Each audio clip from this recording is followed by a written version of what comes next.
Bom dia. Bom dia, irmãos. Vamos ficar de pé. Cadê o Ministério de Louvor? Cadê o Ministério de Louvor? Corre todo mundo para cá. Vamos adorar o nome do Senhor. Hoje é o nosso terceiro dia do Congresso de Missões, segundo Congresso de Missões da Igreja Batista. E nós vamos adorar o nome daquele que é santo, que vive, que reina, que é poderoso para fazer infinitamente mais do que pedimos, pensamos, sonhamos, imaginamos, planejamos, etc, etc e tal. Pega na mão de quem está próximo a você aí, se você puder, se você quiser, para nós orarmos juntos.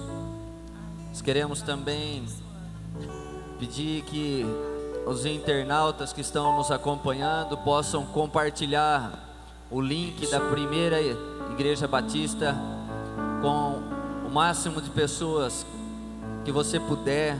Que Deus abençoe a sua vida onde você estiver, seja em casa, no carro, aonde for. Que a graça do Senhor também te envolva nessa manhã, em nome de Jesus. E aonde você estiver, você pode também falar com o Senhor, assim como nós aqui dentro. Vamos falar com Deus, queridos. Te louvamos, Pai. Te adoramos porque o Senhor é bom, porque a tua misericórdia se renovou por mais uma manhã sobre a nossa vida, e nós estamos aqui na tua presença e na tua casa, podendo te exaltar, podendo te adorar, podendo glorificar o teu santo, bendito, poderoso e precioso nome. Daqui a pouco, Pai, nós estaremos ouvindo um pouquinho mais do pastor Fábio falando sobre missões.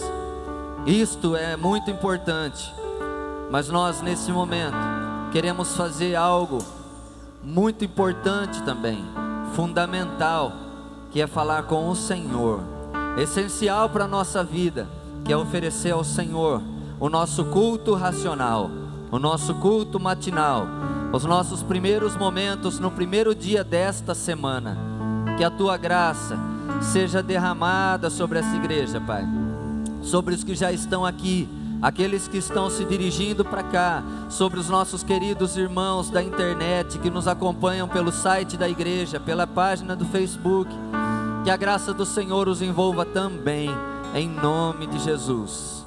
Te louvamos, entronizamos a Ti, ó Deus, no mais alto lugar, para a glória do Senhor.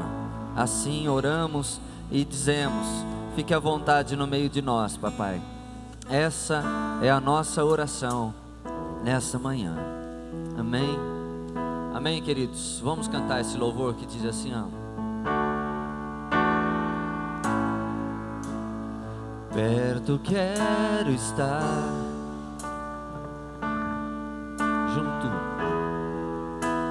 junto aos teus pés. Você pode levantar sua voz e dizer: pois prazer maior não há que me render e te adorar.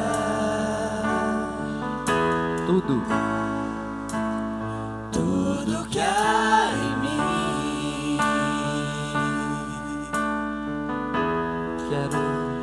quero te ofertar,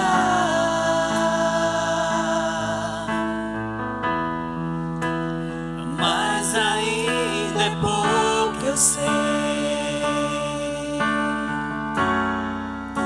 se comparado ao que eu ganhei.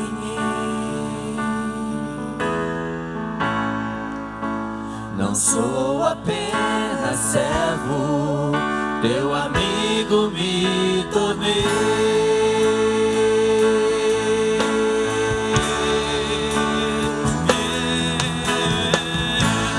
Te louvarei,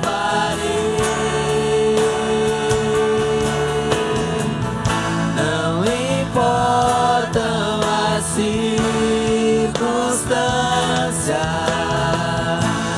adorarei.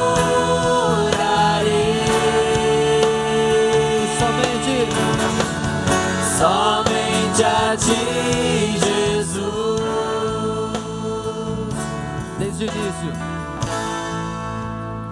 Perto quero estar,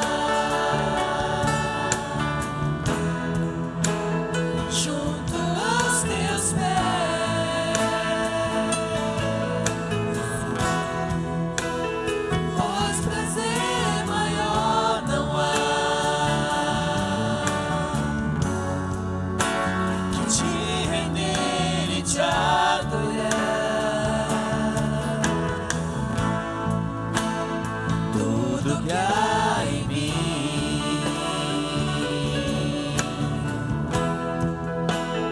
quero te ofertar, mas ainda é pouco, eu sei, se comparado ao que eu ganhei.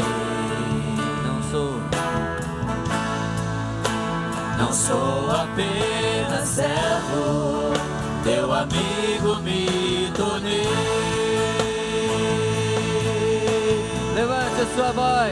Levante a sua voz e cante. Te louvarei,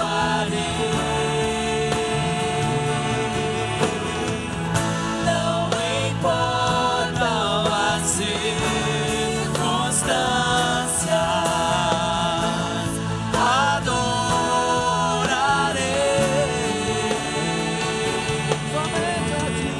somente a ti, Jesus, Eu te louvarei. te louvarei.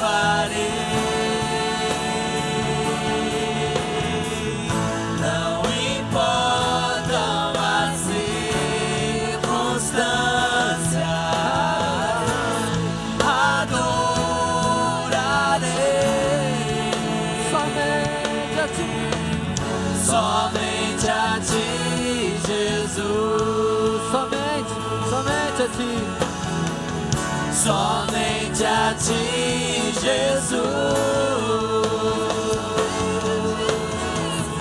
somente a ti, Jesus.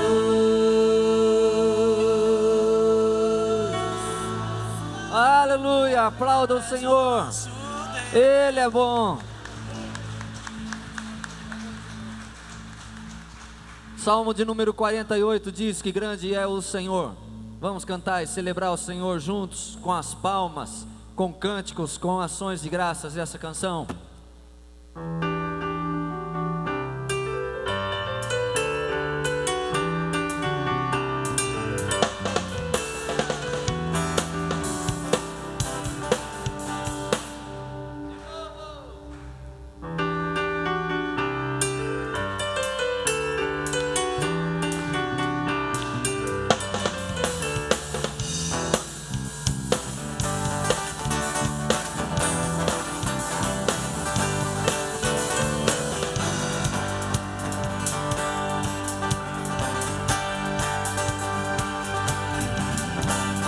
Grande é o Senhor, digno de louvor. Venha o teu reino sobre nós. Grande é o Senhor, digno de louvor. Venha o teu reino sobre nós. Grande é a tua misericórdia, grande é o teu amor por mim. Leva-me novamente à sala do trono. Grande é a tua misericórdia, grande é o teu amor por mim. Leva-me novamente à sala do trono. Contigo eu dançarei, a ti eu cantarei. Beijarei teus pés, meu amado. Contigo eu dançarei, a ti eu cantarei.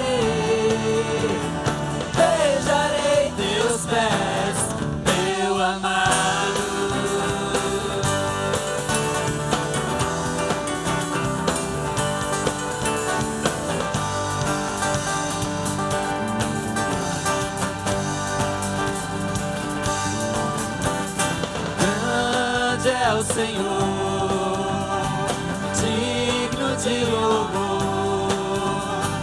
Venha o teu reino sobre nós. Grande é o Senhor e digno de louvor. Venha o teu reino sobre nós. Grande é a tua misericórdia, grande é o teu amor por mim. Leva-me novamente à sala do trono. Grande é a tua misericórdia, grande é o teu amor por mim. Leva-me, Senhor. Leva-me novamente à sala do trono. Contigo eu dançarei, a ti eu cantarei. Beijarei teus pés, meu amado. Contigo eu dançarei, a ti eu cantarei. Beijarei teus pés, meu amado.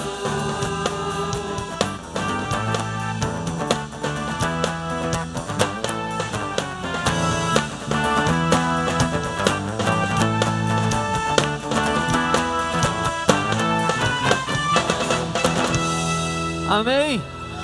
Louvado seja o nome daquele que é santo. Glorificado seja o nome daquele que era, que é e que sempre será. Diga para o irmão que está do seu lado aí, hoje, Deus vai encher esse lugar. Olhe para o alto e diga: vem, Senhor, enche esse lugar. Aleluia.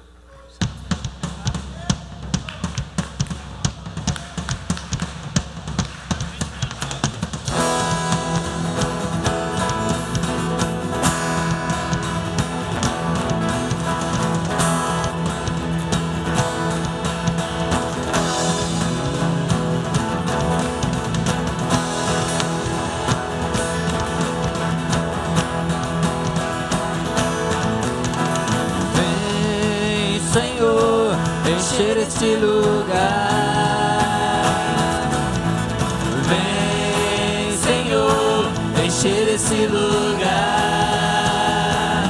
com sua glória, com sua glória, com sua glória, com sua glória. Fala-me, Senhor. Fala-me, eu quero te ouvir. Toca-me, eu quero te sentir. Vem e abraça-me, vem e abraça-me, vem e abraça-me, vem e abraça-me. Todo dia. Todo dia é dia de adorar o Senhor. Eu conto os segundos só pra te encontrar. Quando estou em tua presença, dá vontade de pular, dá vontade de dançar, dá vontade de gritar, dá vontade de correr, correr, correr diante de ti.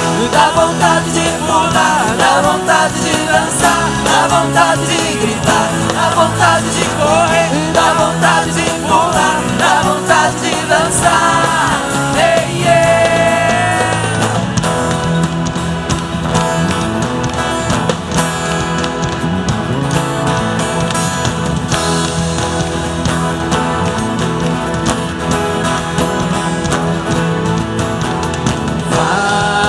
Fala-me, eu quero te ouvir. Toca-me, eu quero te sentir. Vem e abraça-me, vem e abraça-me.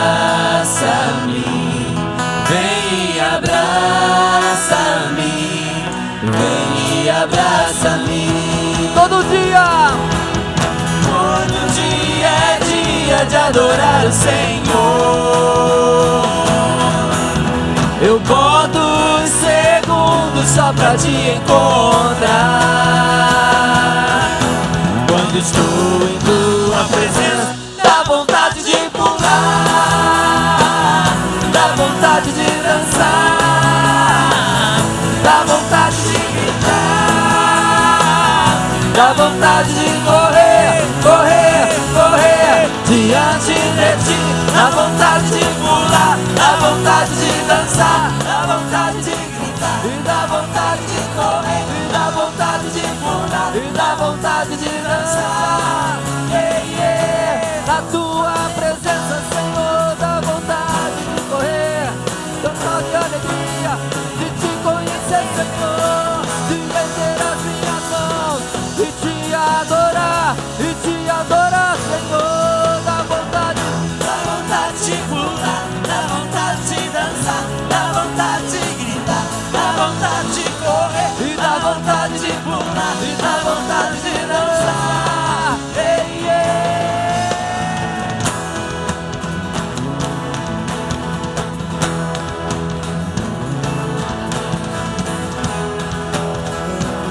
Celebre esse nome.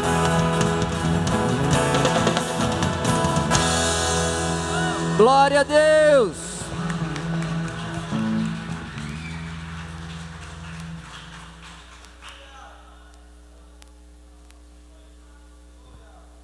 Som, glória a Deus, aleluia. Deus, Ele é tremendo, Ele é fiel. Glórias a Deus. As crianças podem ir com seus professores e os pré-adolescentes com o professor Alex e o professor Márcio. Amém? O restante permaneçam aqui. Queria convidar o pastor Fábio para assumir o púlpito.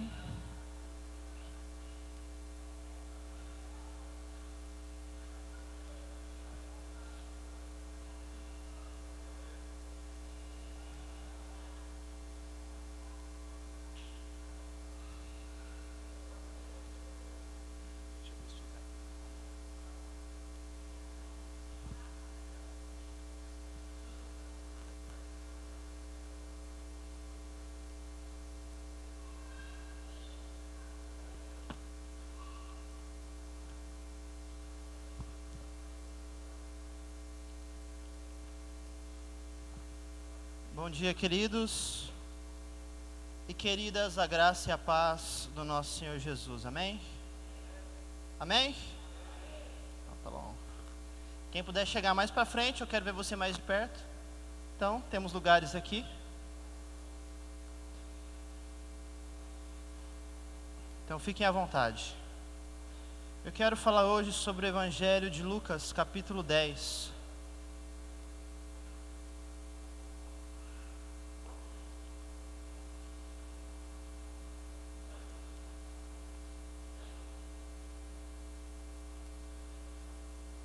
Versículo 25 em diante.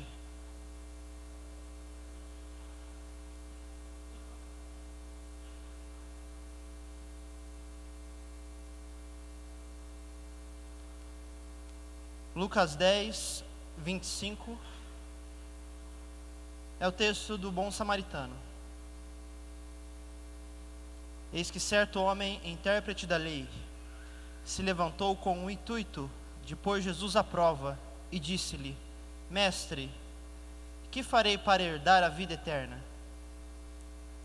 Então Jesus lhe perguntou: O que está escrito na lei? Como interpretas?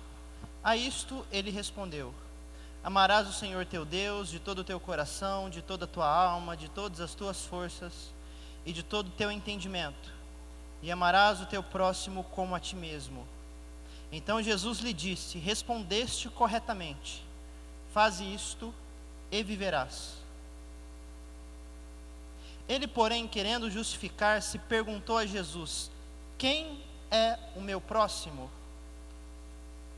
Jesus prosseguiu dizendo: Certo homem descia de Jerusalém para Jericó e veio a cair em mãos de salteadores, os quais, depois de tudo lhe roubarem e lhe causarem muitos ferimentos, retiraram-se, deixando-o semi-morto. Casualmente descia um sacerdote por aquele mesmo caminho e vendo-o, passou de largo. Semelhantemente, um levita descia por aquele lugar e vendo-o, também passou de largo. Certo samaritano que seguia o seu caminho passou-lhe perto e vendo-o, compadeceu-se dele. E chegando-se, pensou-lhe ou atou-lhe os ferimentos, aplicando-lhes óleo e vinho, e colocando-o sobre o seu próprio animal, levou-o para uma hospedaria e tratou dele. No dia seguinte, tirou 2 denários e os entregou ao hospedeiro, dizendo: cuida deste homem, e se alguma coisa gastares a mais, eu te indenizarei quando voltar. Qual destes 3 te parece ter sido próximo do homem que caiu nas mãos dos salteadores? Respondeu-lhe o intérprete da lei, o que usou de misericórdia para com ele. Então lhe disse: vai e procede tu de igual modo. Senhor Jesus, pedimos que o Teu Santo Espírito nos dê a compreensão da Tua palavra, que nos capacite e use a minha vida aqui na frente para dirigir essa reflexão. Perdoe os nossos pecados, dê-nos, Deus, um coração aberto e ouvidos atentos à Tua palavra. É em Teu nome, Jesus, que oramos e agradecemos. Amém. Paul Stevens é um importante escritor norte-americano, e ele tem um livro chamado Os Outros 6 Dias, onde ele fala da vida cristã, que não acontece apenas no domingo. E num dos temas que ele aborda é o conceito de missão. E eu gosto quando ele resume a ideia de missão em 5 pontos. Ele diz que a missão de Deus inclui o indivíduo no que diz respeito à conversão do coração e da mente, com base nas boas novas anunciadas e personificadas em Jesus Cristo. Então a missão inclui a conversão individual. A missão de Deus também inclui ou é dirigida a toda a sociedade, as estruturas da vida comum, trazendo justiça, retidão, capacitação dos pobres, libertação dos oprimidos. Então a missão de Deus inclui não apenas a conversão do indivíduo, mas inclui também a libertação social.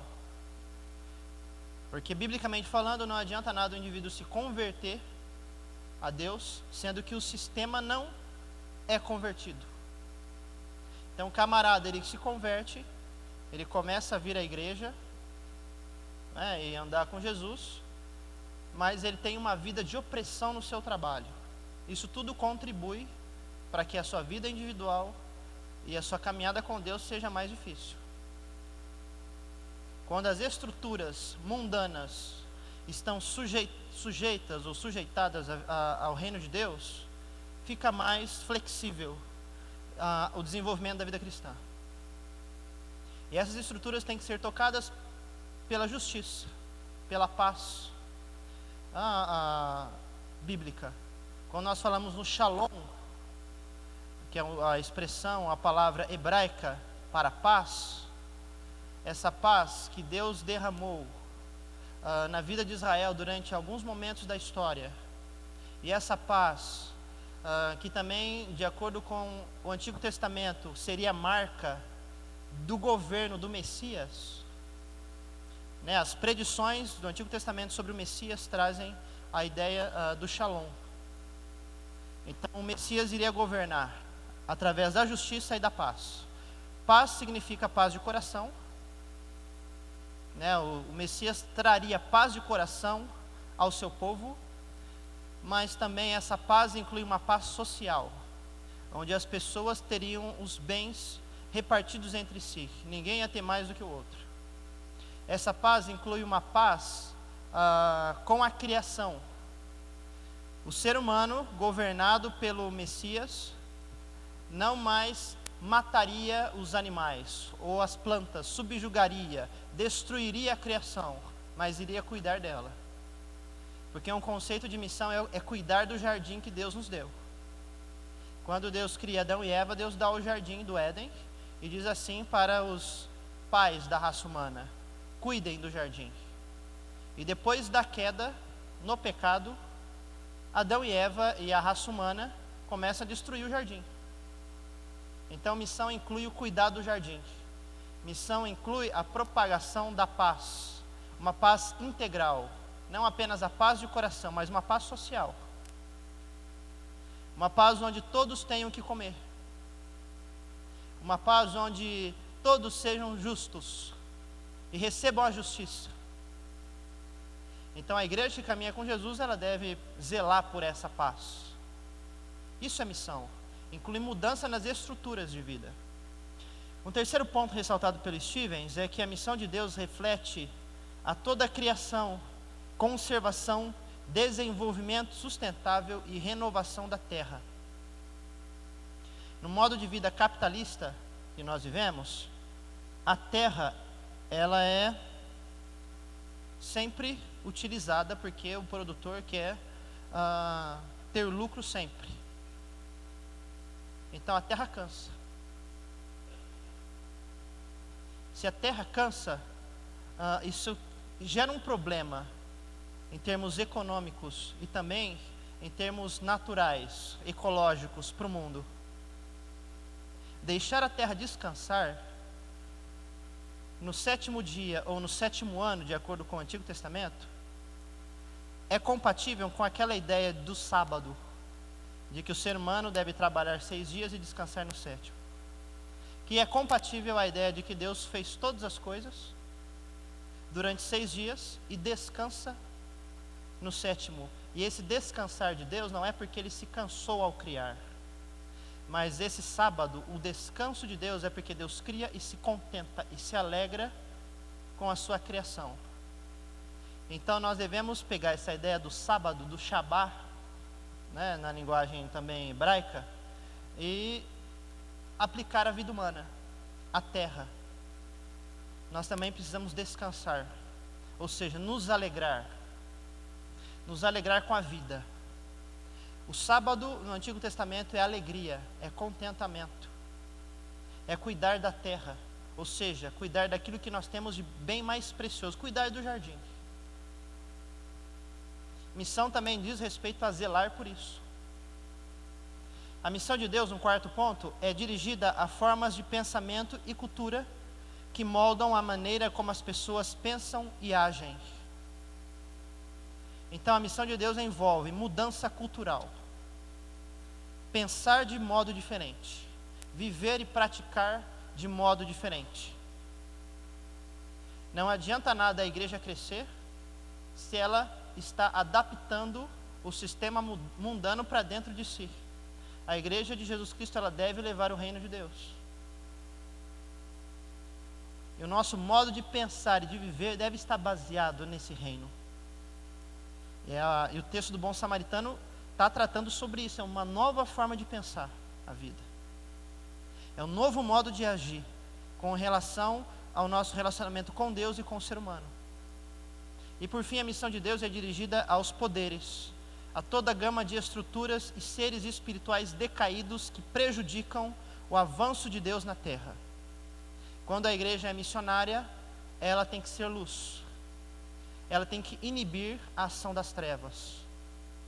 Ela tem que romper, onde ela se encontra, com os poderes malignos que oprimem os perdidos. Se a igreja não ora, se a igreja não caminha de joelhos, se a igreja não jejua para enfrentar as potestades deste mundo, a igreja não vai ser bem sucedida na sua missão. Então é legal os conceitos que ele traz, porque ele amplia a ideia de que missão é apenas evangelização e ganhar almas. Ele diz, a missão é evangelização também, mas é cuidar da vida, é cuidar da terra, é zelar pela estrutura emocional e social, é cuidar da vida como um todo, é inibir os poderes das trevas. Isso é missão. E essa missão é de Deus. E Deus delega isso para a igreja. Eu gosto desse texto do Bom Samaritano, E eu quero repensar ele com vocês. Porque geralmente nós lemos esse texto e caímos em dois lugares comuns. Um primeiro lugar comum que a gente sempre cai nas nossas reflexões é que o samaritano é como se fosse o ímpio. Os religiosos, o sacerdote, o levita não conseguem abençoar aquele que está na beira do caminho, porque estão presos no seu sistema religioso. E aí vem o ímpio samaritano, que não crê em Deus, que tem uma vida toda errada, e ele faz o que é bom. E Jesus, na verdade, está dizendo que até os ímpios contribuem para o reino de Deus. Eu já vi isso inúmeras vezes nos sermões, e a igreja ela tem lido o texto assim. Só que qual é o problema de ler o texto assim? Quando nós fazemos isso, nós estamos, de modo positivo, entendendo que aqueles que não conhecem a Deus, eles têm condições de abençoar as pessoas. Isso é legal. E eles abençoam porque Deus dá condições para eles fazerem isso. Então tem muitos de outras religiões, ateus, que têm projetos sociais e abençoam os pobres, os que estão na beira do caminho.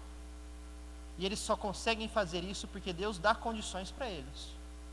Porque se o ser humano ele é justo, ele faz o bem e ele aprecia o belo, é porque Deus colocou no coração humano condições para isso. E quando a igreja reconhece que o ímpio tem condições dadas por Deus para abençoar o próximo, é positivo. No entanto, quando fazemos isso, quando lemos essa história do bom samaritano assim, nós caímos numa encruzilhada. Nós caímos na ideia então de que a igreja ela não é muito diferente do ímpio. Porque se o ímpio faz e Deus abençoa, então a igreja faz e é igual. A igreja, quando ela faz então um projeto social, ela é como o ímpio nesse sentido. Então qual é a diferença da igreja cristã? Qual é a diferença dos projetos sociais, da missão da igreja, com relação à missão que os ímpios fazem em prol da humanidade? Dentro dessa lógica não há muita diferença. Ok? Então esse é um problema que a gente precisa reler o texto para pensar e resolver isso. Um outro ponto é que quando nós vemos esse texto do bom samaritano, a gente cai no assistencialismo social. Então muitas igrejas se engajam em projetos de ajudar o próximo, mas é sempre projetos de pegar aquele que está na beira do caminho. Então, sopão, uma bênção, sopão na madrugada, é uma bênção, distribuição de cesta básica. E quando as igrejas começam a fazer isso, elas acreditam que estão cumprindo a vocação do samaritano. Estamos fazendo então um projeto social. Isso é missão. Mas missão é mais do que isso, porque isso é assistencialismo. E qual é a diferença disso, de dar um sopão para quem está na rua, com uma ONG não cristã que faz a mesma coisa há anos? Qual que é a diferença? Então nessa leitura, que é lugar comum nas nossas igrejas, e a gente faz essa leitura no nosso dia a dia, do texto do bom samaritano, nós temos uma leitura nada mais do que uma leitura humanista, de ajudar o próximo. Ajudar o próximo porque é bom, porque faz bem, porque Deus quer assim. Mas eu leio o texto e me parece que Jesus ele está alargando isso. Em primeiro lugar, quem é o samaritano da parábola? Ou da parábola. Quem que é o samaritano? É o próximo? Quem mais? Quem é o samaritano? Podem falar aí, gente. Num segundo momento é o próximo. Jesus faz isso no texto. Ele traz essa referência. Mas se a gente for olhar como os evangelhos estão trabalhando e como Jesus ele constrói as suas parábolas, a gente vai perceber que o samaritano, num primeiro momento, antes de ser o próximo, é o próprio Jesus, que é o samaritano da parábola. Lucas capítulo 9, nós temos um evento relacionado aos samaritanos. E é um evento negativo, que diz assim que os samaritanos não recebem Jesus na sua aldeia. Jesus está caminhando, passando pela região ali de Samaria, e os samaritanos falam que Jesus não entra, porque ele é judeu. Mas há um outro texto, em João 8:48, onde os acusadores dizem que Jesus tem demônio, e Jesus é um samaritano. Ele é samaritano. Então Jesus é chamado de samaritano no Evangelho de João, pelos acusadores. Isso nos dá uma luz de que num primeiro momento, então, esse samaritano aqui da parábola é o próprio Jesus. É o próprio ministério de Jesus, é um ministério samaritano. Mas não é samaritano no sentido daqueles que não deixam Jesus entrar na aldeia. Não é esse tipo de samaritano, mas é o samaritano que Jesus encarna. É a figura do ímpio. É a figura daquele que está marginalizado na religiosidade. Então, num primeiro momento, aqui é interessante a gente repensar e apontarmos que o samaritano que Jesus se refere na parábola é ele próprio. E se ele é o samaritano, aquele que faz papel de próximo para o outro deve encarnar isso também. E aí sim é o próximo. Mas Jesus é o samaritano aqui. Para a gente entender um pouquinho do que significa o samaritano, havia um texto antigo chamado Mishnah, um texto dos judeus, lá na época de Jesus. Esse texto tinha uma cláusula, ele dizia assim: os judeus falando dos samaritanos, aquele que come o pão dos samaritanos é como aquele que come a carne dos suínos. Diariamente era feita uma petição a Deus para que os samaritanos não fossem participantes da vida eterna. Publicamente nas sinagogas eram feitas orações e divulgado para que os samaritanos fossem amaldiçoados pelos judeus. Samaritanos e judeus não se davam por questões religiosas e raciais. Então havia no mapa da época a Galileia ao norte, no meio Samaria e embaixo a Judéia. Jerusalém era a capital e ficava na Judéia. E quando Jesus ia para a Galileia, para o norte, ele tinha que passar necessariamente por Samaria. E aí, nesse momento que o pessoal não deixou Jesus pousar ou dormir na aldeia dos samaritanos. Então havia essa briga histórica, bem parecida hoje, talvez, com a dos palestinos e israelitas.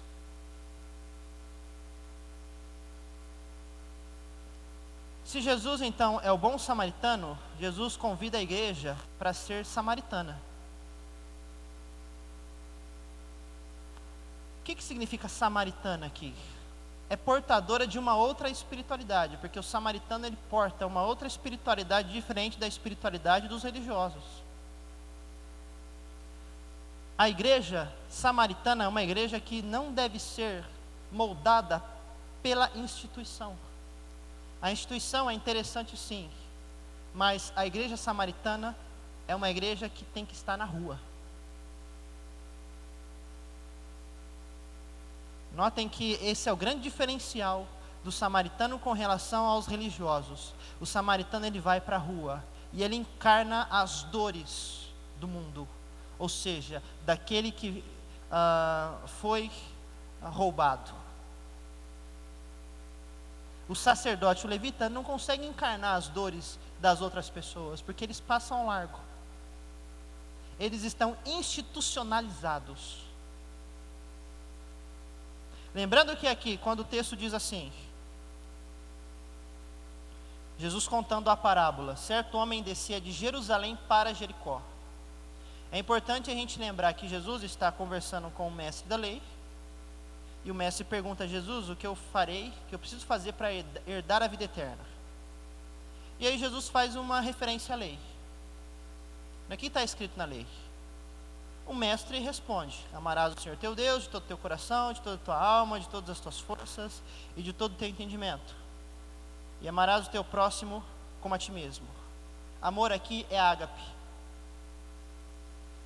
ágape é um tipo de amor diferente dos outros amores que haviam na língua grega. No português a gente usa amar para tanta coisa. Então quando o adolescente está amando, ele fala, estou amando, ele está apaixonado, ele fala, estou amando aquela menina. Quando há referências a atos sexuais, falam-se assim, eu fiz amor com tal pessoa. E quando nós falamos que Deus nos ama, nós usamos a mesma palavra, Deus nos ama. Notem que são contextos diferentes e a palavra é a mesma. Mas no grego não era assim. No grego haviam 4 tipos de amor, ou de amores. Vocês sabem quais são?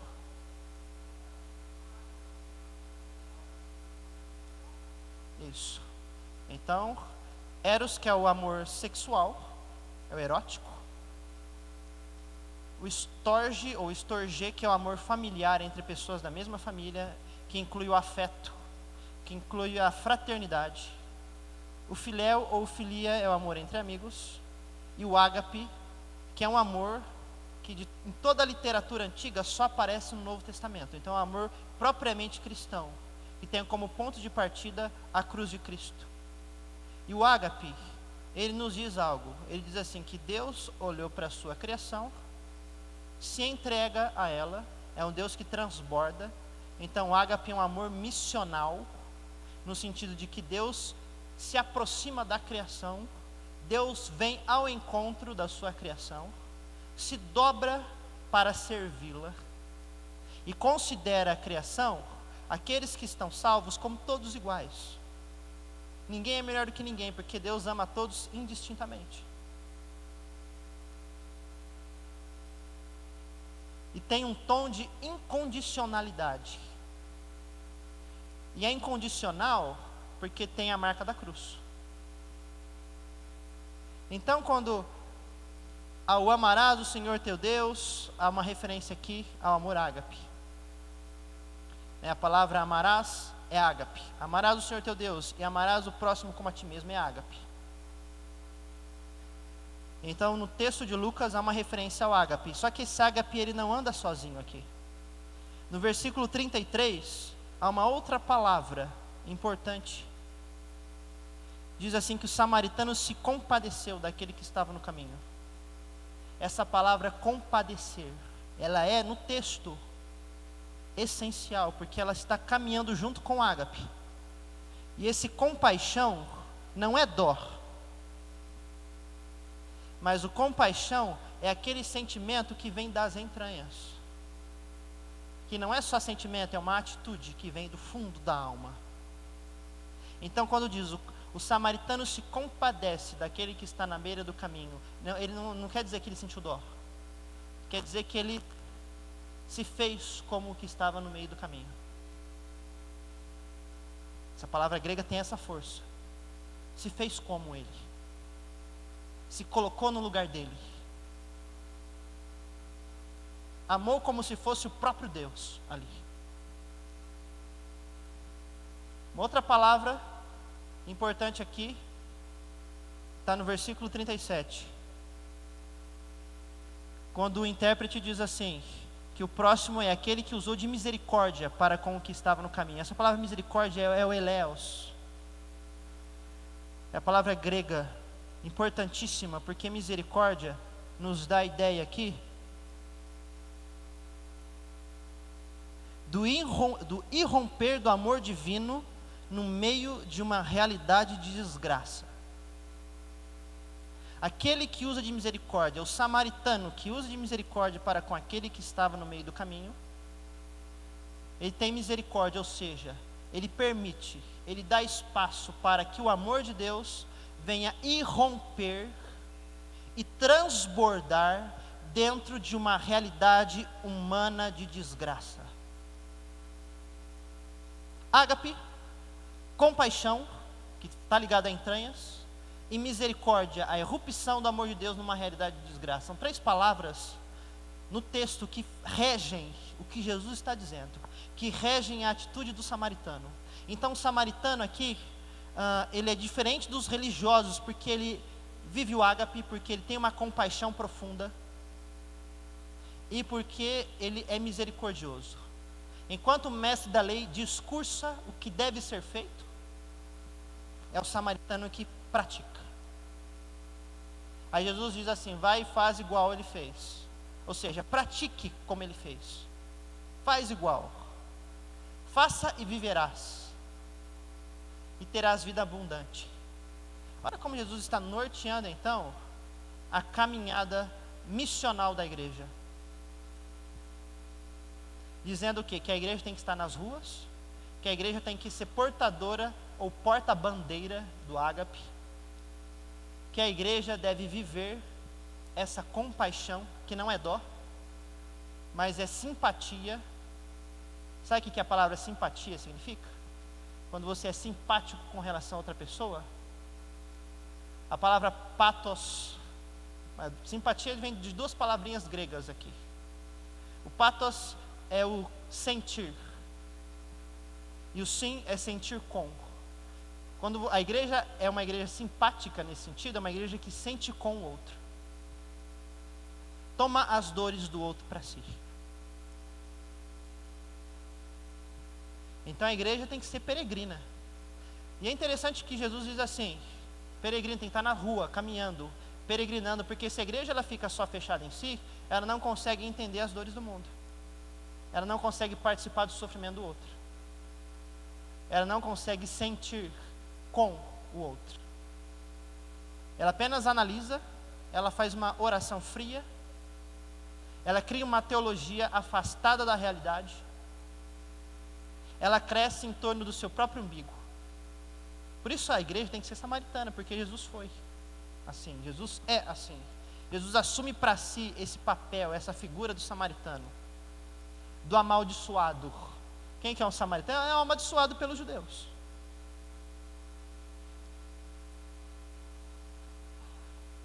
Certo homem descia de Jerusalém para Jericó, uma caminhada de 28 quilômetros. De Jerusalém para Jericó havia um declive de cerca de 1 quilômetro, como se fosse um vale. E nesse vale era muito perigoso, antigamente não tinha iluminação, as estradas não eram como hoje. Então é um lugar que as pessoas evitavam passar por ali, e quando passavam, passavam de dia. Porque nesse vale havia os bandidos que se escondiam ali. Então era um lugar propício para o roubo. E é interessante que Jesus diz, porque faz uma referência a Jerusalém, saíram de Jerusalém para Jericó. Quem sabe?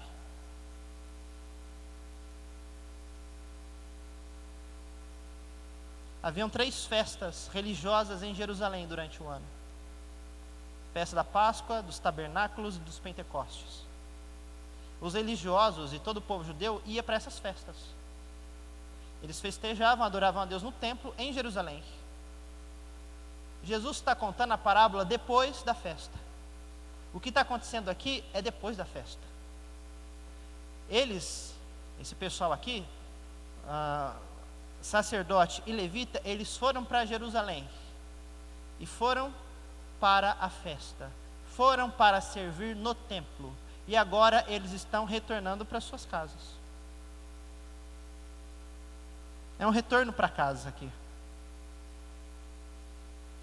Então, após os serviços no templo, os grupos retornam para casa. O primeiro que retorna é o viajante. E o viajante está sozinho. Isso mostra que ele está numa condição de vulnerabilidade. Esse viajante, então, ele é roubado, machucado, fica inconsciente, despojado, ferido, largado no meio da estrada. E aí depois nós temos o grupo dos salteadores, que fazem então, que travam uma violência física contra o viajante. É o poder do mais forte sobre o mais fraco. Uma violência também de cunho social, porque ela intensifica, ela é resultado da pobreza da época. O mundo que Jesus viveu era um mundo pobre. A situação aqui do povo judeu, povo hebreu, que Jesus, na época que Jesus veio, era um povo pobre. O povo judeu, eles pagavam tributos a Roma. É um povo que é escravo. Não é como a escravidão do Egito, eles não eram obrigados a carregar pedra, né? Lembra lá no Egito, o povo hebreu, a escravidão, aí vem Moisés e liberta o povo. É uma escravidão diferente, porque os romanos, eles escravizavam assim os seus povos. Vocês trabalhem muito, porque depois a gente vem e toma 70%, 80% do seu salário. Aí sobrava 20% para comprar comida, cuidar dos filhos, cuidar da casa e assim vai. Então imagine a condição de pobreza. E essa condição, ela contribui para esse estado aqui, para que bandidos ficassem na encruzilhada, roubassem outros.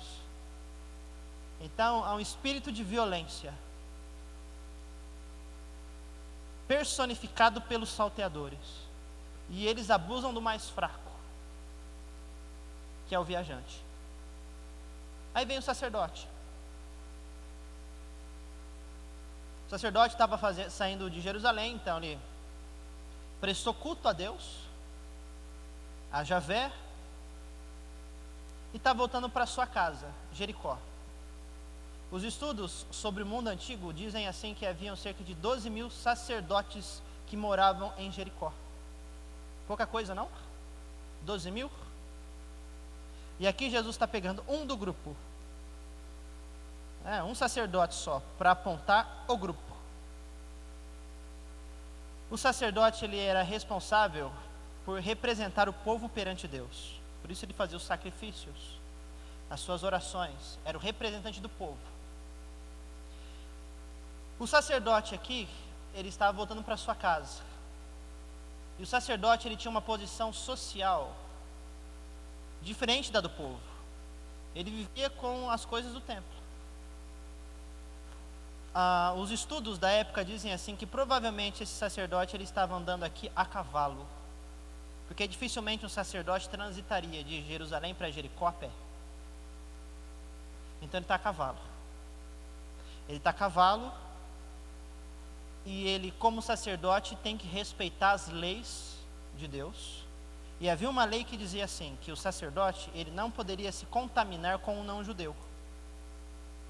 Então imagine alguém que ficou prestando culto a Deus durante um tempo em Jerusalém, ele sai purificado, sai santificado, e aí ele sai com o seu cavalo e vai embora para casa, e identifica por questões de pele, de cor, de raça, que aquele viajante que está no caminho é um samaritano. E ele vê que aquele samaritano está jogado ali no caminho, e ele pensa o quê? Pô, eu não vou nem... eu tenho que passar longe desse aí, porque eu estou purificado dos rituais. Os rituais me purificaram, acabei de sair de um culto maravilhoso. Então eu tenho que passar ao largo, para que eu não seja contaminado. Havia um limite, uma linha de contaminação. Então o sacerdote, de acordo com as leis dos judeus, ele teria que passar ao largo de alguém que está contaminado, no caso aqui um samaritano que foi roubado. Então é uma contaminação dupla, de acordo com as leis. É um cara que está contaminado, e o samaritano, então, ele não podia ser... o sacerdote não podia se aproximar desse viajante no espaço de 4 côvados, ou seja, de 2 metros. Então, está andando a cavalo, tem 2 metros de distância. Se eu passar ao largo e não ultrapassar esse limite, a minha pureza está preservada. Ele faz isso. Aí vem o levita. O levita também sai do templo, sai das festas. O levita, ele pertencia a uma classe social mais baixa que a do sacerdote, e ele podia estar a pé. O versículo 32 diz assim, que ele chega naquele lugar. Então provavelmente o levita, ele ultrapassa o limite de contaminação que o sacerdote não ultrapassou. Mas ele tem medo dos assaltantes ali. Tem medo. e ele também vai embora, ele não tem contato com o viajante. Então nós percebemos que esse viajante, ele sofre dois tipos de violências aqui. Aliás, por dois grupos. O primeiro grupo violenta, o primeiro grupo, que é o grupo dos salteadores, dos ladrões, dos bandidos, eles violentam física e socialmente o viajante. Aí vem o grupo dos religiosos, que violentam de maneira simbólica, ou seja, é uma violência que eles fazem aqui, ao não tocá-lo, ao deixá-lo ali.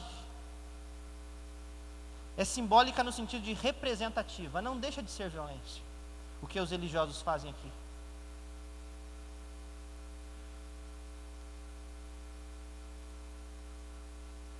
E eles violentam para guardar um princípio que é religioso, que é moral.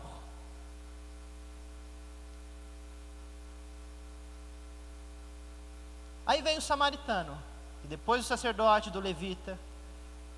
O auditório que está ouvindo Jesus, ou mais especificamente o mestre da lei, esperava que quem passasse agora na parábola seria o judeu comum, porque passou o sacerdote, aí Jesus faz referência ao levita, e agora Jesus fará referência ao judeu que está vindo da festa, que está vindo de Jerusalém. Aí Jesus surpreende os ouvintes, dizendo assim: em terceiro lugar vem o samaritano.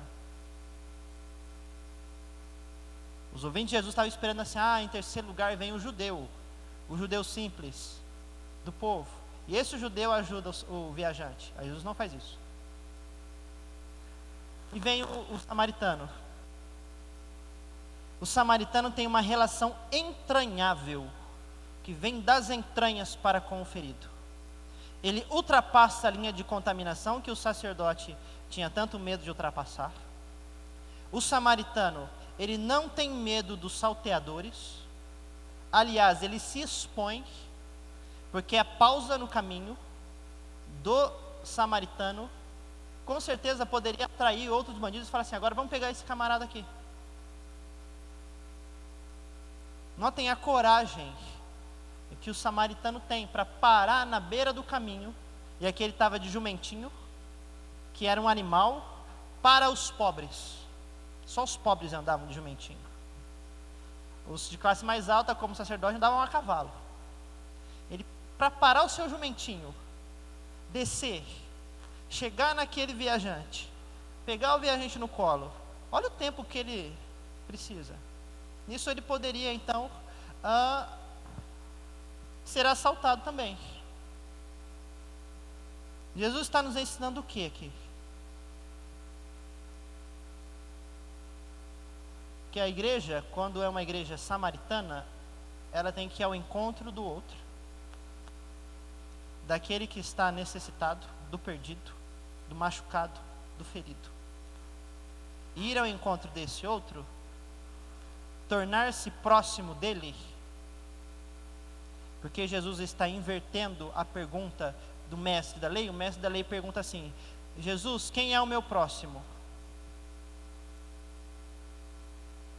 Aí Jesus conta a parábola e depois Jesus diz assim: qual destes três, verso 36, parece ter sido próximo do homem que caiu nas mãos dos salteadores? Não, a pergunta do mestre da lei é: Jesus, quem é o meu próximo? Aí Jesus responde assim: essa pergunta é errada, não é quem é você deve ser próximo, quem é o seu próximo, mas o grande ponto é: você tem sido próximo de quem? E para ser próximo de alguém, Jesus está dizendo, nós temos que romper com certos entraves institucionais, religiosos, morais. Nós devemos ultrapassar a linha de contaminação. Nós devemos ter uma relação entranhável. É a prática do ágape, que vai em busca do ferido. Então notem que isso não é assistência social. A assistência social é um projeto humanista, que o ímpio faz também. Mas qual que é o diferencial da igreja de Jesus? Esse ágape é só a igreja de Jesus que pode vivenciar. Porque quem não conhece a cruz de Cristo não conhece ter um amor ágape. Não consegue ter um amor ágape. Essa relação entranhável que sai das entranhas é da igreja de Jesus Cristo. A igreja de Jesus Cristo precisa passar a linha de contaminação. E quando a igreja de Jesus atravessa a linha de contaminação, ela vai ser julgada por outras igrejas, pelo mundo. Vai falar, está errado, vocês são samaritanos. Olha aí, isso aí não é de Deus não. Vai ser acusada. Quando a igreja de Jesus ultrapassa a linha e vai ao encontro do perdido, a igreja se expõe aos salteadores. Então a missão da igreja não é uma missão tranquila. É uma missão que implica em riscos. Aí às vezes a igreja fala assim, não, vamos guardar o nosso jumentinho, é melhor ter o jumentinho aqui com a gente e ter as nossas coisas na mochila, do que poder parar para socorrer alguém que está necessitado e poder perder tudo isso. E outra, imaginem agora esse samaritano chegando na estrebaria. Então ele vai num hotelzinho. Ele vai no hotelzinho, carrega no seu jumentinho o viajante, chega no hotel, ele fala assim, eu preciso resolver uma coisa ali, cuida desse homem, que daqui a pouco eu volto. Ele corre um outro risco aí.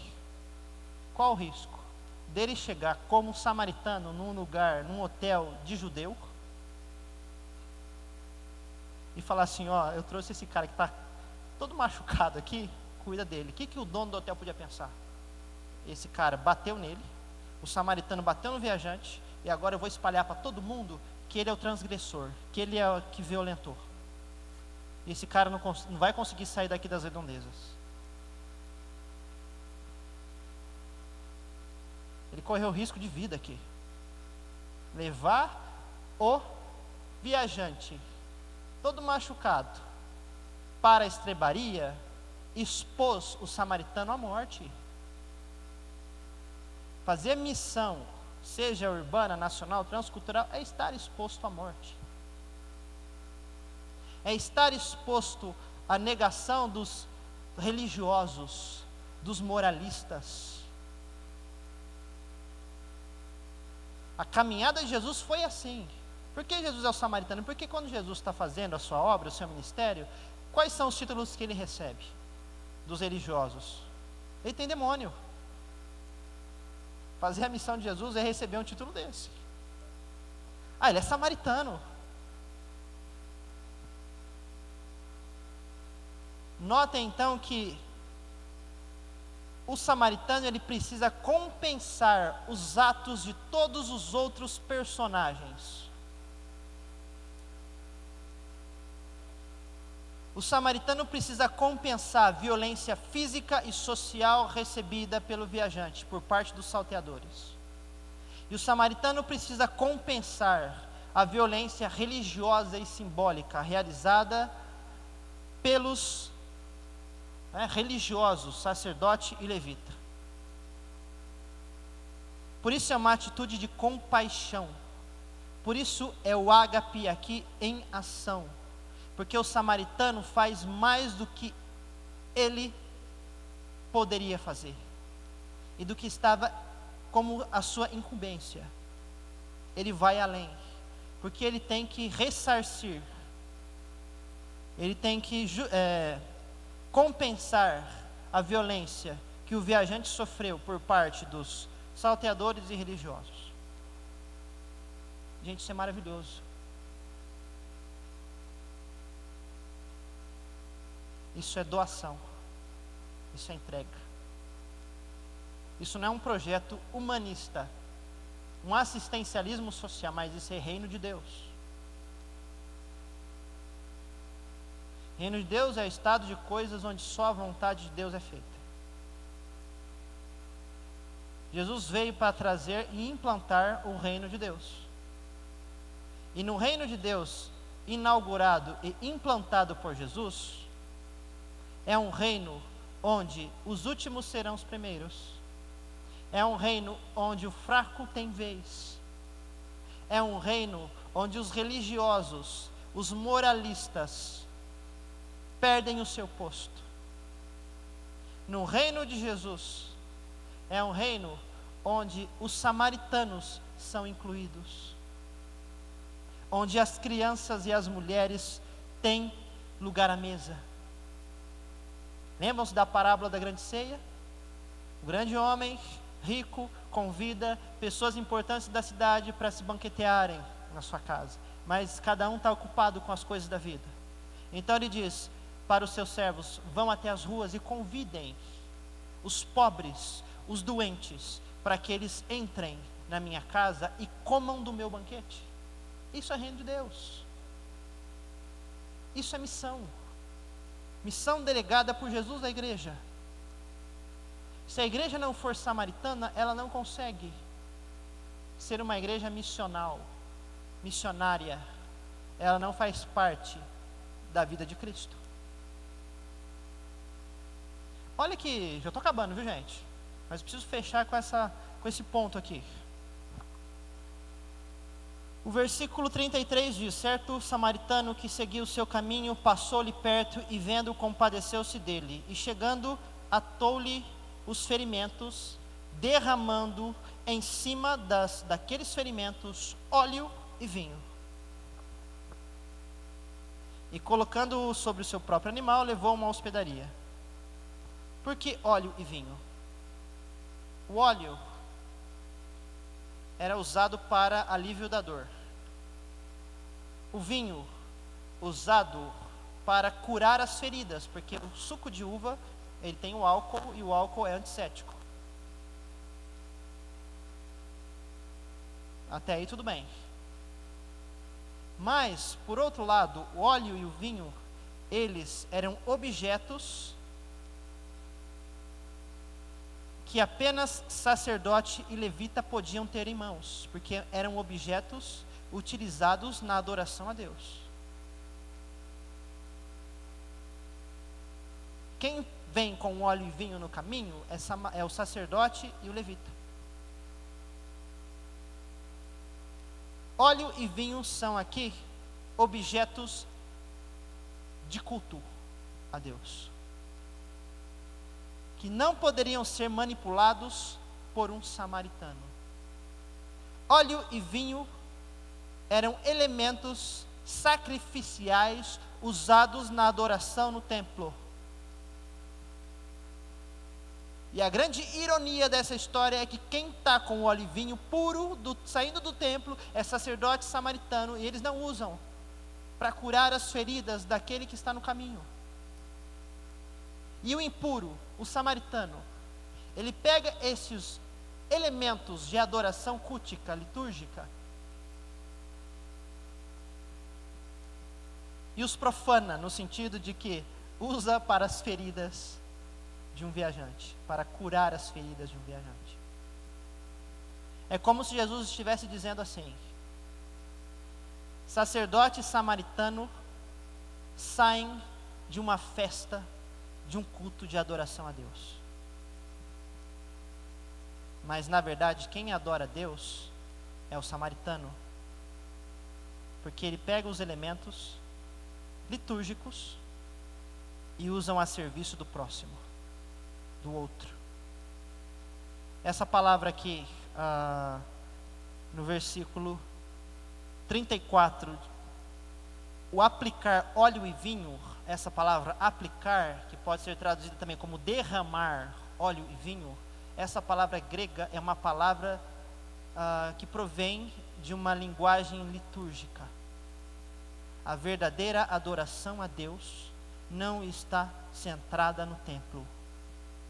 A verdadeira adoração a Deus não está centrada apenas na figura das mãos levantadas e do incenso que sobe. Jesus aqui ele está esgarçando as estruturas religiosas e morais da sua época e dizendo assim: no reino de Deus, a verdadeira adoração está no prostrar-se e cuidar do outro. Quem faz isso adora a Deus. Se erguer a mão, cantar sem fazer isso, não consegue adorar a Deus. Isso é muito mais do que entregar a cesta básica. Porque amanhã, no outro dia, no outro mês, aquela família vai ter fome de novo. E eles não passam só fome, eles passam carências emocionais, carências espirituais. Notem que o samaritano voltaria e reencontraria o viajante. Ele paga, né, dá os 2 denários, ou seja, moedas. 1 denário era suficiente para 1 dia de trabalho. Então é como se ele pagasse as 2 moedas, assim, no 3º dia eu volto. Ou seja, não abandonei o meu ministério. Eu volto para cuidar desse homem. Ah, eu vou ser suspeito de ter batido nele? Tudo bem, mas eu volto. Notem como que a igreja precisa ser samaritana. Inclusiva. Igreja de Jesus vai até a rua. Porque o conceito de igreja no Novo Testamento, ele está baseado em 2 palavras, que é o eclésia ou eclesia, que é os chamados de fora para dentro, que é a reunião, que é o que nós estamos fazendo aqui, mas também diáspora, que é a dispersão. A igreja de Jesus, ela tem então esses 2 movimentos, reunião e dispersão, reunião e dispersão. Nos reunimos porque crescemos uns com os outros, para compartilhar a palavra. Mas a igreja também acontece na dispersão, quando nós voltamos para os nossos lares, para o nosso dia a dia. Dia de luta, de trabalho. A igreja deve acontecer também nesses lugares. E uma igreja que não está atenta ao que acontece no bairro, nas casas das pessoas, que não vai às ruas, é uma igreja que está afastada do chamado de Jesus. No ministério, nos momentos que eu mais cresci e vivenciei o reino de Deus, foi quando eu entrava nas casas das pessoas. Mas não sai entrando assim. Converse com o seu pastor, com o seu líder, peça orientação, porque há todo um aparato, há todo um preparo para isso. Não dá para chegar cru. Mas aí até as pessoas, ouvir as suas histórias, orar com elas, sentir as suas dores, ir até os hospitais. Aqui tem ministério de capelania? Não sei, mas é um desafio ir aos hospitais. Há pessoas que estão morrendo ali, estão em crises existenciais, talvez nos últimos momentos da vida. Ir aos presídios, chorar com os que choram, alegrar com os que se alegram. E a grande pergunta que Jesus deixa aqui: nós estamos sendo, como igreja, próximos de quem? De uma elite? De pessoas eleitas? De pessoas especiais? De pessoas de bem? Ou nós estamos sendo próximo daqueles para os quais Jesus veio apresentar o seu reino? Para os pobres, miseráveis, feridos, marginalizados, invisibilizados sociais. Ontem eu falei sobre Jonas. E percebem que o movimento de Deus é o mesmo. Lá do livro de Jonas com esse texto aqui, é um movimento de amor. O amor de Deus é isso. É ágape. É compaixão. É relação entranhável. E amor de Deus é misericórdia. É irromper nesse mundo desgraçado com o amor de cruz. O mundo está sedento. E nós aqui, como missionários, precisamos encarnar a vida de Cristo em nós. Senhor Jesus, muito obrigado pela Tua palavra. Que o Teu Espírito continue trabalhando no coração desta igreja. Nós acreditamos que essa conferência, ou que esse congresso, ele é uma convocação do Senhor para que essa igreja se engaje em novos projetos, em projetos do reino. Dê capacitação aos líderes, abra o campo de visão dos missionários e da liderança dos pastores dessa igreja, para que eles prossigam nesse sentido que o Senhor os tem chamado. Dê paciência para ensinarem a outros dê autoridade espiritual a esta igreja, para que ela alcance lugares nessa cidade, lugares que ainda nenhuma igreja evangélica chegou, que alcancem pessoas que não são alcançadas. Uma igreja que entenda que há um mundo a ser alcançado também, que há pessoas que sofrem, há cristãos que são perseguidos por conta da tua palavra, por pregarem o teu evangelho, há pessoas que morrem sem ouvir o seu nome. Que essa igreja, que nós como cristãos possamos encarnar as dores deste mundo e nos compadecer e sofrer de modo simpático com essas pessoas. Que essa igreja, Deus, e que cada um de nós aqui possamos ir às ruas, porque a adoração, a verdadeira adoração, ela não está no templo, ela não é ato religioso, mas a verdadeira adoração está quando o servo do Senhor vai até as ruas e age com o coração misericordioso. Nos ensina, nos dê esse coração, Deus, missionário, que seja muito mais do que assistencialismo, mas que seja participação no teu reino, que seja muito mais atitudes que nos deem condições para crescer como igreja e ter uma imponência na cidade, mas que seja um projeto de cruz, de discipulado, de caminhada diária com o Senhor. Só assim nós veremos a tua glória, só assim nós andaremos contigo, só assim nós participaremos do teu reino. Então, Senhor Deus, Senhor Jesus, nos faça uma igreja samaritana.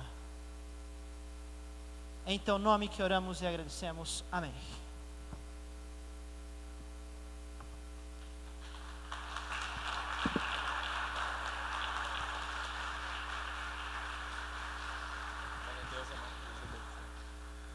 Glórias a Deus, aleluia.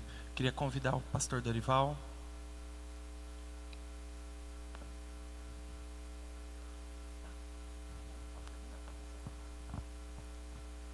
Amados, quando nós fazemos esses seminários, esses congressos, é para colocar em prática. E Deus muitas vezes, Ele nos dá um direcionamento. Ele nos mostra aquilo que muitas vezes Ele está trabalhando no nosso coração. Então é como uma luz que se abre e nós temos que tomar posições, não é? Essa semana eu falei com a nossa líder da assistência social a respeito de entregar cesta básica, isso, aquilo, algumas coisas eu estava falando. E eu disse para ela que nós íamos ter grandes mudanças na assistência social da igreja. Mas eu ainda não sabia o que era para ser feito, não sabia. E Deus, pastor Fábio, me deu a direção agora, enquanto estava aqui, ó. Está tudo escrito aqui. O Ministério de Assistência Social agora é Ministério Samaritano. Nós estamos implantando, a partir de agora, o Ministério Samaritano na igreja. Não sei se tem alguma igreja que tem isso já, Ministério Samaritano, mas nós vamos implantar. Fábio, e alguma coisa, você vê como a gente está na direção. Olha lá, o projeto Casa de Obed-Edom. Sabe o que é isso?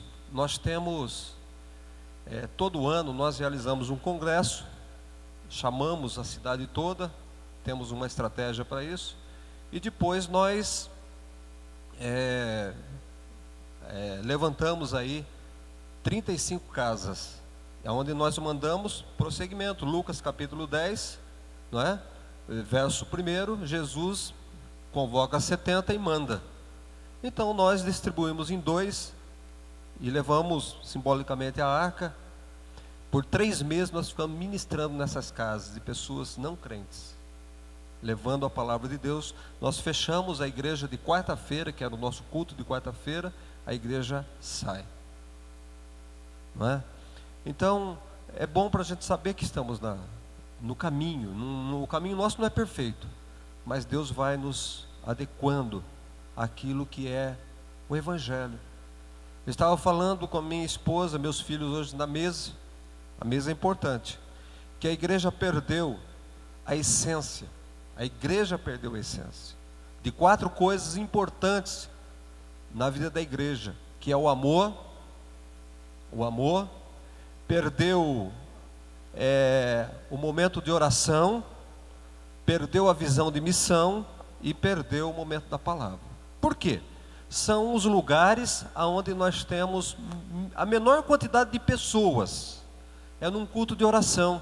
A menor quantidade de pessoas participam num culto de oração. Às vezes está o pastor, domingo de manhã, o pastor, a irmã Célia.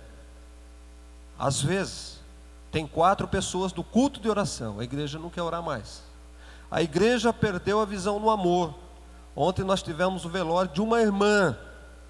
Uma irmã faleceu da igreja. Quem estava no velório? Pastor Dorival, a irmã Célia. Quem mais, irmã Célia? Mais 2 ou 3 pessoas, né? Uma irmã da igreja faleceu. Cadê o amor com os familiares? Não tinha ninguém lá da igreja. Escola bíblica, que é a palavra. Quantos vêm na escola bíblica? Quantas pessoas participam da escola bíblica? Eu não sei, tem igrejas que até fechou a escola bíblica. Ninguém quer mais a palavra. Então, amados, nós estamos missões. Quantas pessoas nós tínhamos ontem no culto de missões? O pastor é para exortar também. Quantas pessoas nós tínhamos ontem no culto de missões? Nós tínhamos da igreja, olha, o pastor está com a listinha, 50 pessoas da igreja ontem no culto de missões à noite. Por quê? Porque só de Bitinga veio um ônibus com 50. Veio outra caravana de Itápolis. Onde estava a igreja? Aonde estava a igreja? Então nós perdemos a essência, a visão missionária, nós perdemos a oração, nós perdemos o amor pela palavra, a visão pela palavra, e perdemos o amor pelo irmão, né? Está lá, ele está chorando, deixa ele lá sozinho, não é? Deixa ele, não preciso dar um abraço, não preciso fazer nada. Então nós vamos implantar o ministério samaritano na igreja. Irmãos, sou pastor. Eu tenho que às vezes puxar a orelhinha de vocês, para que a igreja possa estar no caminho e não sair do caminho de Deus. Amém, irmãos? Amém. Vocês que são missionários aí, Maristelo, o pastor está errado? O pastor está certo? Fábio, o pastor está errado? Obédio, o pastor está errado?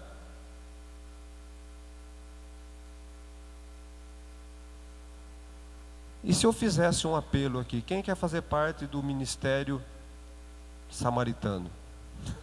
Deixa quieto, né? Nós tínhamos um grupo que fazia visita nos hospitais. Acabou o grupo de visita nos hospitais. Não tem mais quem faz. Eu vejo que é um momento de arrependimento, de repensar. Nós queremos bênção, bênção, bênção. Estamos cheios de bênção. A sacola está cheia de bênção.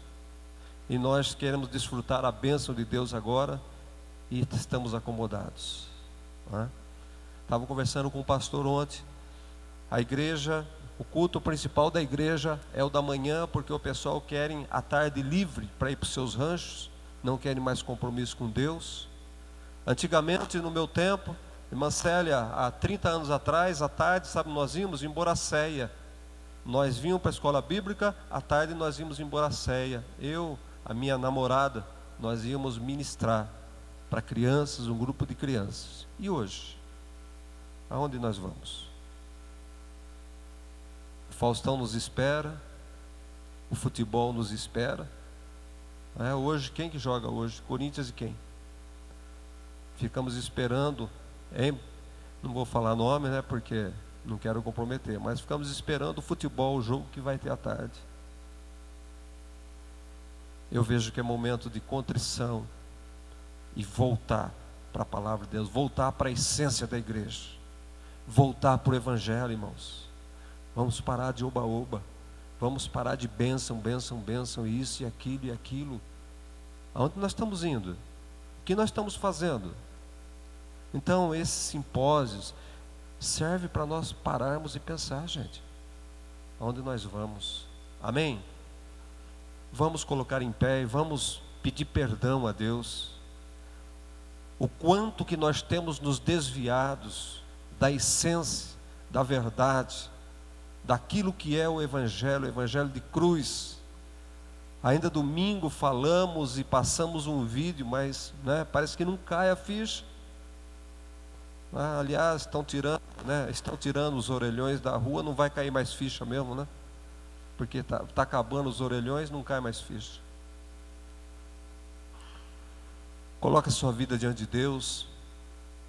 Pense no seu ministério, pense na sua vida como cristão. Pense em você, pense nas almas lá fora. É o que foi dito, que o Fábio falou, cesta básica, o pessoal entrega, todo mundo entrega a cesta básica. O governo dá o leite, o governo dá o vale bolsa.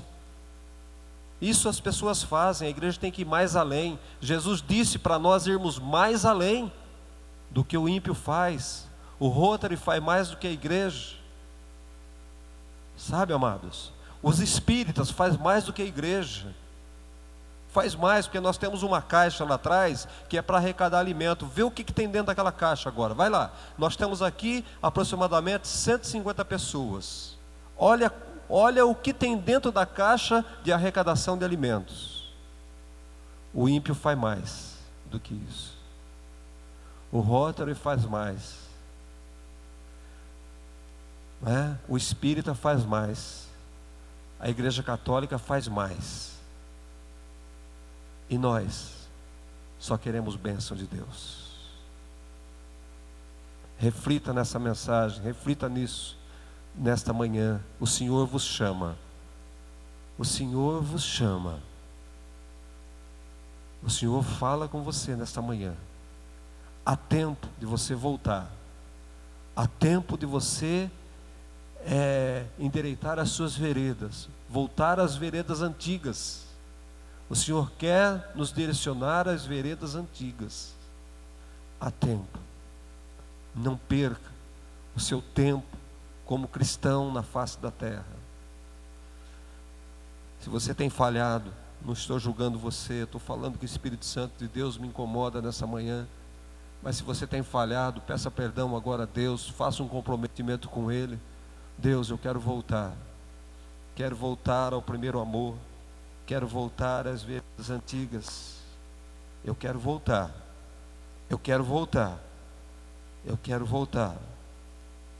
Me leva ao começo de tudo. Me leva ao primeiro amor, Senhor. Ó Deus, Espírito Santo de Deus.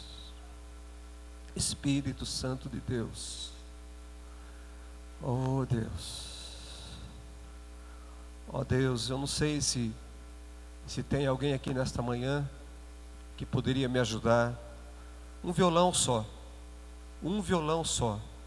Talvez, não sei, a Lília, eu quero voltar ao primeiro amor. Ainda dá para tocar e cantar? Eu quero voltar ao primeiro amor, eu quero voltar. Alguém que consiga, alguém que, Edelto, os mais veteranos aí, quem consegue? Não estou falando de ministério de louvor, eu estou falando de voluntário que possa fazer isso nessa manhã. Pastor Evandro, vamos voltar, irmãos, ao primeiro amor, à essência da igreja. É momento de reflexão. Nós estamos aqui no seminário, nós estamos num congresso de missões. O que é missões? Quantas vezes nós achamos que missões é ir para o Chile, missões é ir para a África, e nós pensamos lá na África, a nossa cidade, os nossos vizinhos, nossos parentes estão perecendo, estão indo para o inferno. Os nossos estão indo para o inferno. Nós estamos pensando lá na África, os nossos amigos estão indo para o inferno, e nós estamos pensando lá na África. Essa semana, no fim de semana, eu falei de um asteroide que ia passar lá na Austrália, poderia acontecer. Falei no rádio, alguém desesperado procurou o pastor. Pastor, O que vai ser? Bateu na porta da minha casa. Meus familiares, se esse asteroide provocar aí uma catástrofe na Terra, meus parentes vão morrer, vão para o inferno. Pois é, irmã, devia ter pregado para eles, devia ter falado para eles. O amanhã não existe, como nós já ouvimos, irmãos. O amanhã não existe.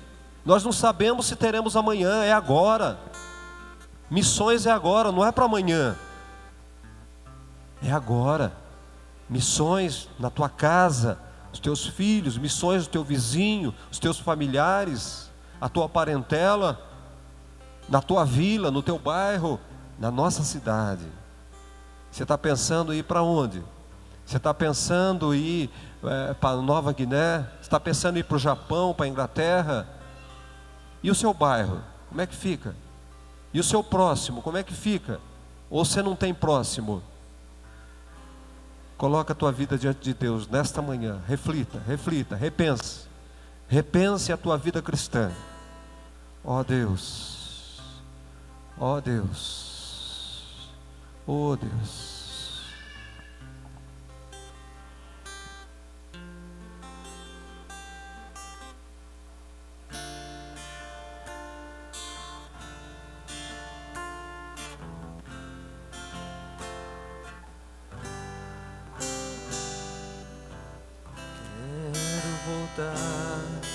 Ao início de tudo, encontrar-me contigo, Senhor.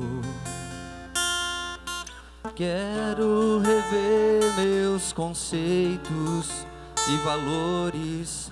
Eu quero reconstruir. Vou regressar ao caminho. Vou ver as primeiras obras, Senhor. Eu me arrependo, Senhor. Me arrependo, Senhor. Me arrependo, Senhor. Eu quero voltar ao primeiro amor, ao primeiro amor. Eu quero voltar a Deus.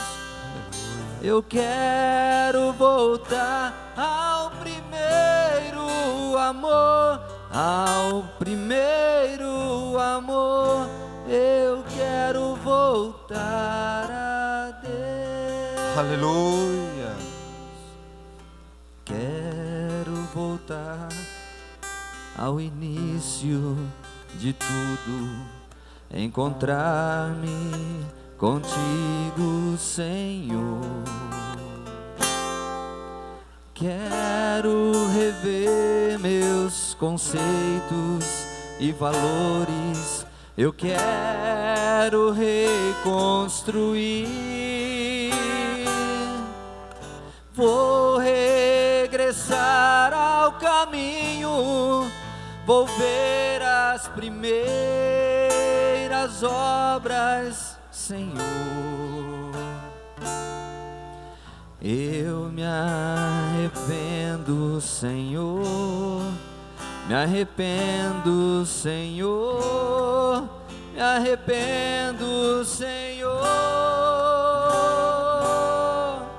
Eu quero voltar ao primeiro amor, ao primeiro amor. Eu quero voltar a Deus. Eu quero voltar.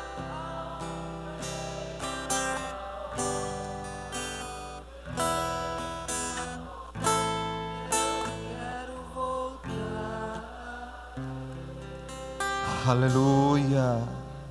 Aleluia, Espírito Santo de Deus. Só o teu Espírito Santo de Deus, Pai. É só Ele que pode colocar em nosso coração. É só Ele que pode acender a chama. Em nome de Jesus, perdoa esta igreja. Perdoa esta igreja, ó Deus, que tem superabundado na tua riqueza. esta igreja que tem sido próspera pelo Senhor, esta igreja que tem sido abençoada pelo Senhor. Nós te agradecemos pela bênção, Pai. Mas o teu povo hoje está desfrutando da bênção. O teu povo hoje está longe de ti, porque estão desfrutando, estão aproveitando a bênção. Meu Deus, em nome de Jesus, nos ajude. Leva-nos, ó Pai, de volta ao primeiro amor, à essência da tua igreja, à essência do amor, a essência da palavra, a essência da adoração, da misericórdia, em nome de Jesus, Pai. Nos ajude nessa missão, nos ajude nessa missão, em nome de Jesus, amém. Amém. Você não perca a noite, a missionária Maristela estará ministrando a palavra de Deus. Quem não conheceu ela sexta-feira perdeu a história dela, mas você vai poder comprar um livro, acho que tem poucos ali. Você vai conhecer a história dessa mulher que tem lutado com contra um câncer, mas está aí no altar do Senhor ministrando a palavra de Deus, fazendo missões. Então, meu amado, não deixe de vir à noite para ouvir uma palavra tremenda para abençoar a tua vida. Dá um abraço no teu irmão, glorifique o Senhor. Encerramos nossas atividades nessa manhã.